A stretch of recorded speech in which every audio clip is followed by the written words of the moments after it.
रुक जाइए। चित्रकेतु जी, मैं और ये नाग बालक आपके शत्रु नहीं हैं, इसीलिए आप हमसे शत्रुता मत कीजिए। हमें बस महाराज जटायु से मिलना है, हमें उनसे मिलने दीजिए। महाराज जटायु, महाराज जटायु,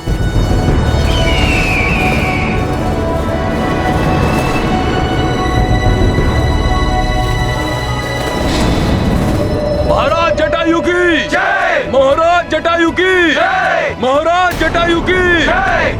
जटायु महाराज, गरुड़राज महाराज जटायु की जय, गरुड़राज महाराज जटायु की जय, गरुड़राज महाराज जटायु की जय, गरुड़राज महाराज जटायु की जय, गरुड़राज महाराज जटायु की। प्रणाम महाराज जटायु। प्रणाम महाराज, प्रणाम महाराज जटायु।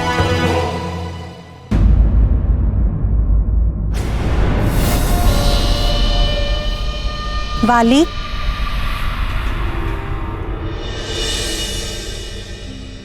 तुम्हारी माँ को तुम पर गर्व है। तुमने अपनी तपस्या को बहुत ही सफलतापूर्वक पूर्ण किया है। मैं आज बहुत प्रसन्न हूँ। वाली, तुम्हारे बिना ये राजभवन, सारा किष्किंधा बहुत ही सूना प्रतीत होता था। हम सबको और समस्त किष्किंधा को तुमसे बड़ी आशाएं हैं पुत्र। अपने होने वाले राजा से आशाएं नहीं रखेंगे तो किससे रखेंगे? मेरा आशीर्वाद है तुम्हें पुत्र। तुम शीघ्र ही योग्य हो जाओ और अपने पिताश्री के राजकाज में उनका हाथ बटाओ, उनकी सहायता करो।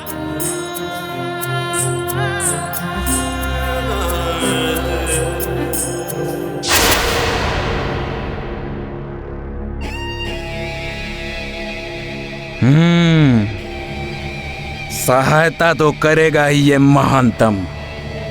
सारे राजकाज में हाथ बटाएगा ही नहीं, उन्हें राजकाज से मुक्त भी कर देगा ये महानतम वाली।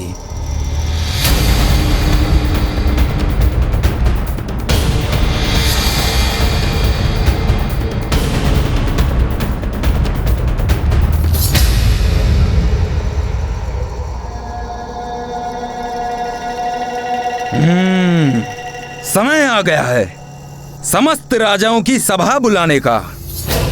सबको मुझ महानतम वाली की अधीनता स्वीकार करने का। शीघ्र होंगे समस्त राज्य मुझ महानतम वाली के अधीन। सभी के राज मुकुट झुके होंगे मेरे चरणों में। मुझ महानतम वाली के चरणों में। आपके पिता वृद्ध हैं, आप उनसे अधिक शक्तिशाली हैं। राजा सर्वशक्तिमान महानतम वाली का अधिकार है।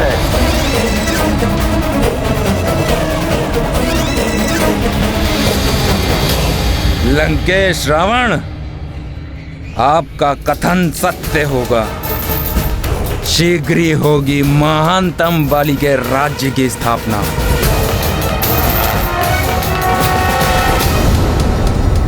केसरी नंदन हनुमान, गरुड़ राज्य में आपका स्वागत है। धन्यवाद महाराज जटायु। आपके आने से पूर्व आपके सेनापति जी और आपके सैनिक मेरा स्वागत कर चुके हैं। आपके सेनापति जी मुझे पूरे गरुड़ राज्य का भ्रमण करा चुके हैं और आपके सैनिक मेरे मित्र को भी पूरा गरुड़ राज्य दिखा चुके हैं। ये नाग बालक गरुड़ लोक में? यदि शत्रु को लेकर हमारे राज्य में आओगे तो स्वागत इसी प्रकार से होगा तुम्हारा।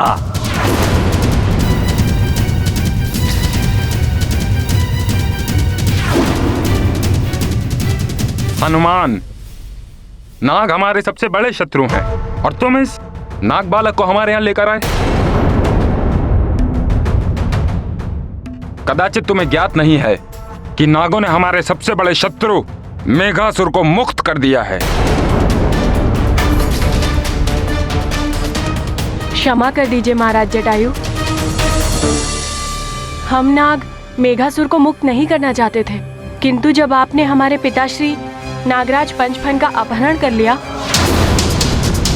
तो कुछ नागों के कहने पर हमें विवश होकर ऐसा करना पड़ा। पंचफन का अपहरण मैंने?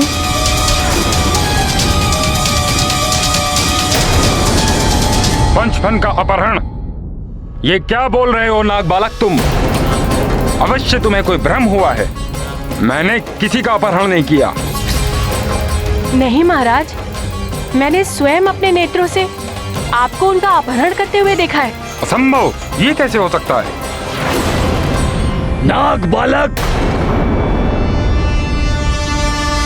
तुम्हारा ये दुस्साहस हमारे ही गरुड़ राज्य में आकर हमारे ही महाराज पर मिथ्या आरोप मढ़ रहे हो।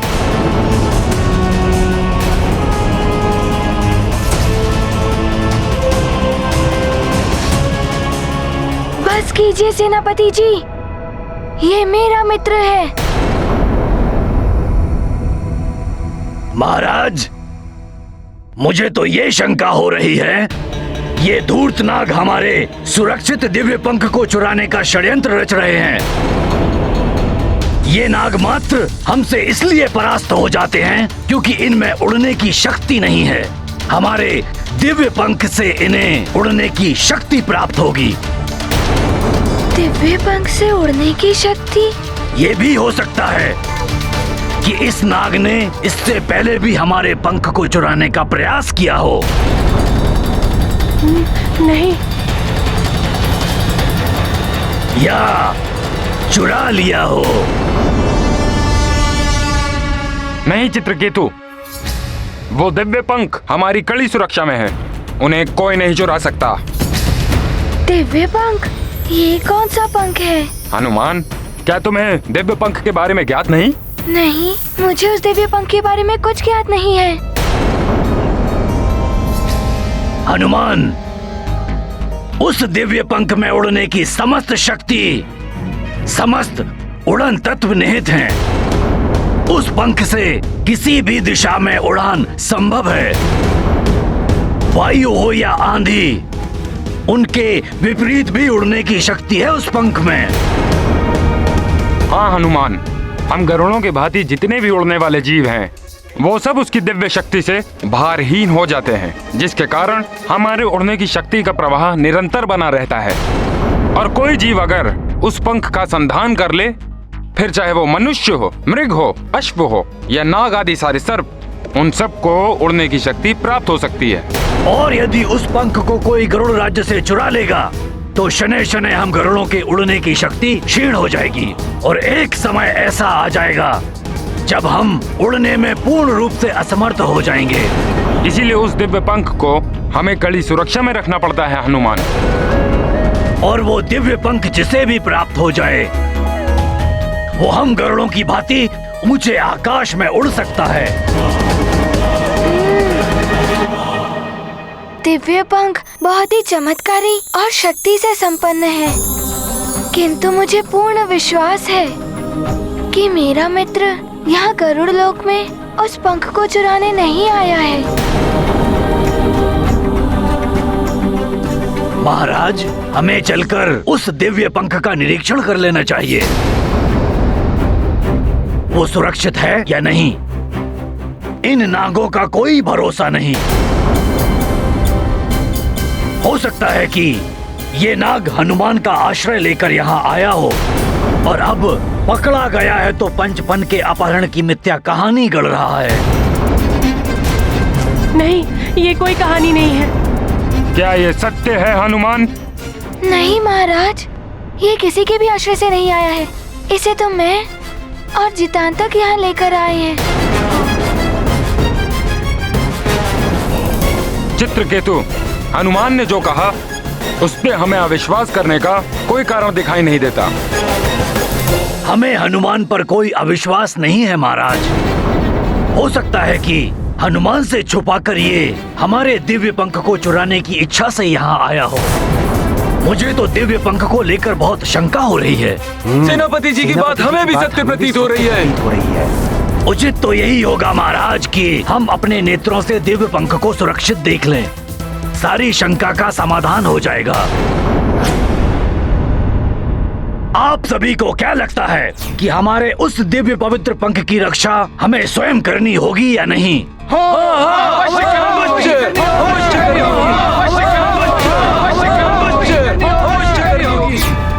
और हमारे दिव्य पंख की सुरक्षा के लिए उनका निरीक्षण करना आवश्यक है। हमें निरीक्षण करना चाहिए। वो पवित्र दिव्य पंख हम गरुड़ों का गौरव है, हमारी शक्ति है। उनकी सुरक्षा हमारे लिए सर्वोपरि है। हमारे लिए सर्वोपरि है। महाराज देखिए ना, इन सब की यही इच्छा है। और फिर उस दिव्य पवित्र पंख का निरीक्षण करने में भला किसी को क्या आपत्ति हो सकती है? किसी को कोई आपत्ति नहीं होगी।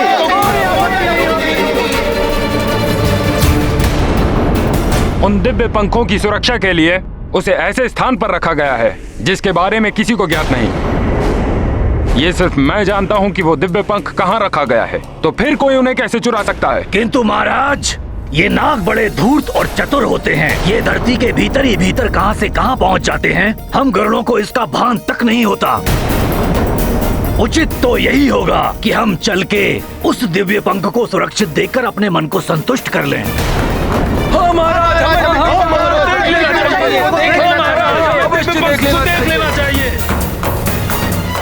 बस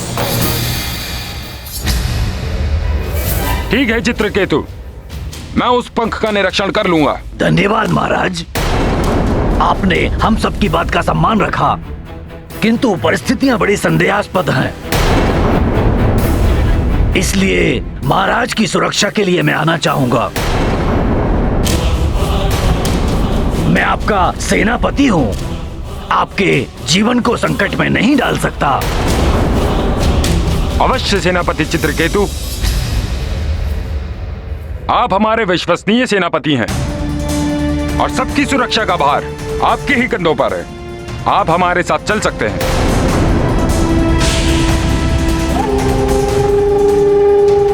उचित है महाराज। हाँ, मुझे भी तो ज्ञात होना चाहिए कि वो दिव्य पंख कहाँ रखा हुआ है। ये सेनापति चित्रकेतु जी बार बार दिव्य पंखों को देखने का हट क्यों कर रहे हैं? किंतु यदि मैंने महाराज जटायु को रोका और वास्तव में दिव्य पंख अपने स्थान पर नहीं हुआ, तो समस्त नाग संदेह के घेरे में आ जाएंगे। उचित तो यही होगा कि मैं सावधान रहूं और महाराज जटायु के साथ जाऊं दिव्य पंख देखने। धन्यवाद महाराज, जो आपने मुझे साथ चलने की अनुमति देकर मुझ पर विश्वास जताया। महाराज जटायु, मुझे भी ले चलिए ना वहाँ। हनुमान भी बहुत उत्सुक हो रहा है उस दिव्य पंख को देखने के लिए। अवश्य हनुमान, तुम तो हमारे परम मित्र केसरी जी के पुत्र हो, तुम हमारे साथ चल सकते हो। ये उचित नहीं है महाराज। हनुमान वानर है और किसी बाहरी। हनुमान हमारे लिए बाहरी नहीं है। उसका हृदय दर्पण की तरह स्वच्छ और निर्मल है। इस पर मुझे पूर्ण विश्वास है। धन्यवाद महाराज।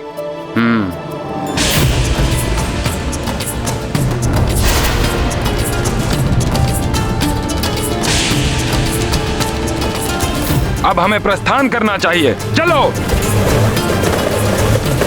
कि सेनापति चित्रकेतु जी चाहते क्या हैं?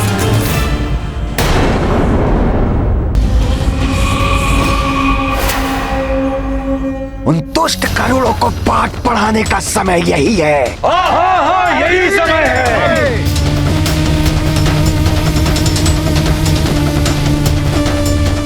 उन गरुड़ों को दंड देने का समय यही है।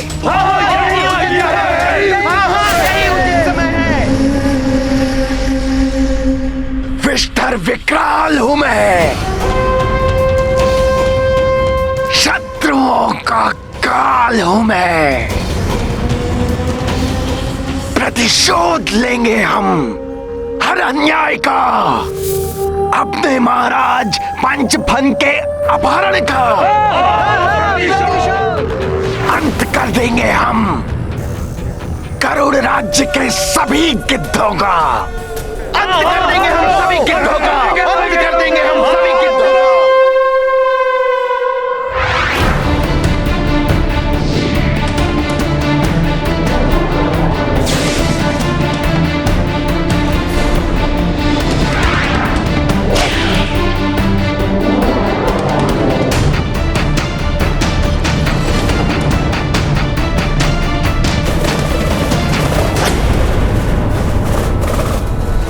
दिव्य पंख की सुरक्षा तो और भी कड़ी होगी ना?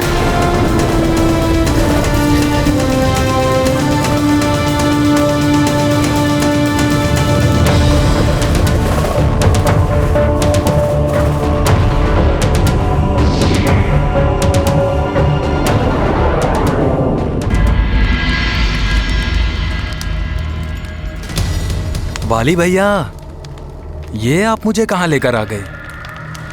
मैं तो आपको विश्राम कक्ष लेकर जाने वाला था। आपने वर्षों तक तप किया है, अब आपको विश्राम की आवश्यकता है।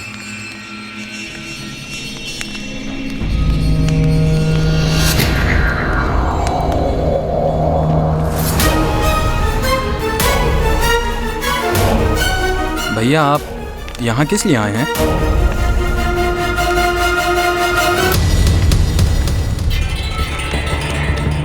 वाली भैया तो सिंहासन की ओर बढ़ रहे हैं। क्या करना चाहते हैं ये? क्या चल रहा है इनके मन में?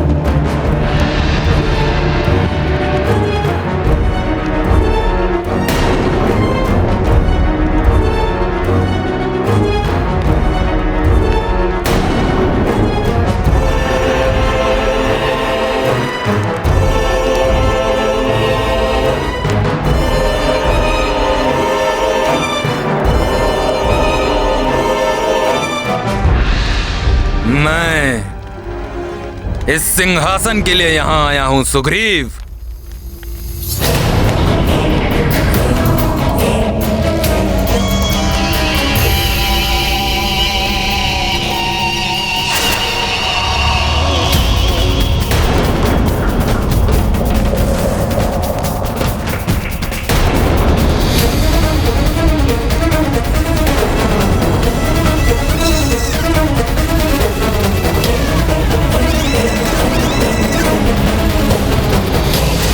ये क्या किया आपने भैया? आपको इस प्रकार पिताश्री के सिंहासन पर नहीं बैठना चाहिए। ये अधिकार मात्र एक राजा का ही होता है। सत्य कह रहे हो तुम सुग्रीव, राजा को ही बैठना चाहिए और राजा ही बैठा है यहाँ।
अच्छी सुरक्षा व्यवस्था है। अद्भुत। तो ये है गुप्त रहस्य उस दिव्य पंख तक पहुंचने वाले मार्ग का। हाँ, यही वो रहस्यमयी सुरंग है जिनका रास्ता दिव्य पंख तक जाता है।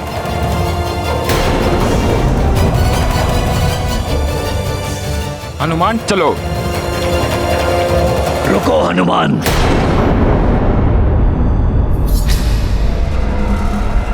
महाराज ने तुम्हें जाने की अनुमति दी है, इस नागभूषण को नहीं।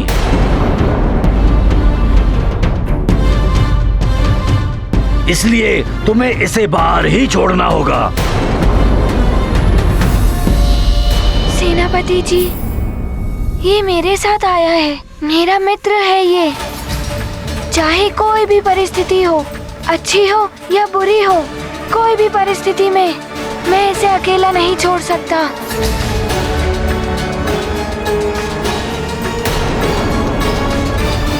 हनुमान ठीक कह रहा है चित्रकेतु। अपने रहस्य शत्रुओं को नहीं बताए जाते हैं महाराज। और ये तो नागपुत्र है, नाग हम पर कभी भी आक्रमण कर सकते हैं। इस नाग बालक के कारण कोई भी संकट उत्पन्न हो सकता है,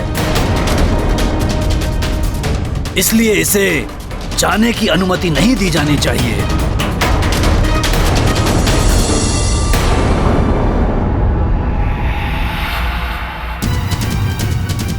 सेनापति चित्रकेतु ने इस नाग बालक को यहाँ छोड़कर हमारे भोजन का प्रबंध कर दिया है। बहुत समय पश्चात एक नाग को खा के आनंद आएगा। यदि भूषण बाहर रहा तो इसके प्राण अवश्य संकट में पड़ जाएंगे। क्या करूं मैं?